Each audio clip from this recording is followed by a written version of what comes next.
The first thing we're going to be looking at is the double team and slide for offensive lineman adjustments. As you see here, we're going to double team the right end. We don't want George Kittle one-on-one with the right end, so we double team so we have our right tackle as well as our tight end blocking that. The next step is shifting away from the double team. So in this case, we're going to shift left, and as you can see, we have 6 offensive linemen, and it appears they're going to rush 4. So the double team on the right side leaves 3 on 4 for the left side, 4 linemen versus 3 D linemen.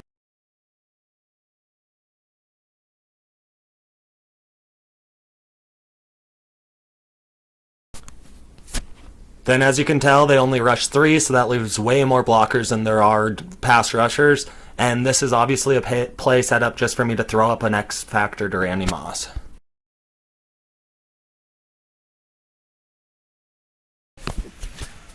The first thing I do here is look and identify that there's 5 defensive linemen down, so you need to at least have 5 blockers. I go max protect to just leave back all 8 of my guys. Then I double team that X factor on the left side to remove him from the pass rush.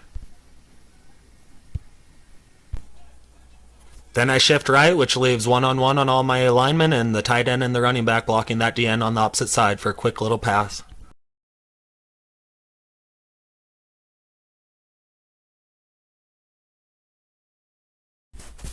The next thing I'm going to talk about is the wiggle stick. This makes it so you can cut on a dime and just make these plays that you weren't making before. So the easiest way I found to do this is just compressing your left stick, as in just pressing down on it, not to the point where it clicks, but just partially down.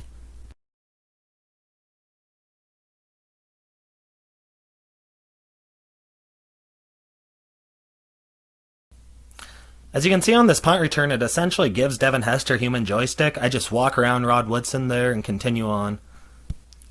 So I really like this. It's essentially not taking long drawn out steps. It's keeping your feet below your hips and just keeping a good center of balance and just being able to make these quick steps, whether using a defender or a guy with the ball.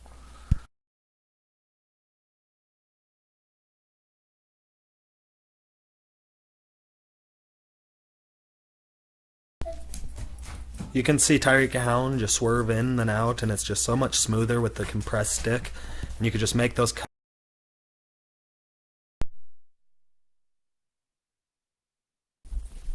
I'm going to show you how much benefit you get from clicking on to make receptions, whether you're defensively or offensively making these plays.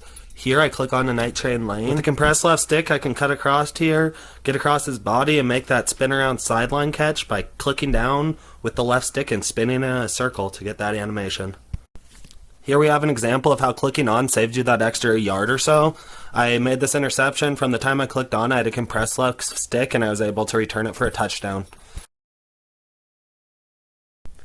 I throw this corner out to Jerry Rice and make a nice possession catch on the corner. By doing this, you click down on your left stick and drag it away from the sideline in order to keep your toes in bounds. Learning the baby swerve is huge when making rack catches. It just opens up your body that tiny bit by moving that left stick just to make the open catch rather than going over the top of your head. This is all about opening up the hips and making a good natural catch and just being able to continue running after you've made your catch.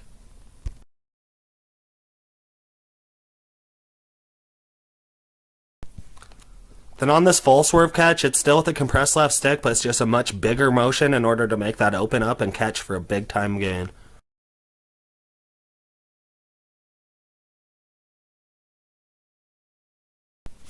On this play, it shows you how clicking on and coming back with Randy Moss gives you that aggressive over-the-body catch. This is obviously helpful having the Moss to practice, but finishing through with your left stick gives you that over-the-body through the catch. Here's a few short highlights showing on how to click on and make those big-time catches, just the animations they reward you with.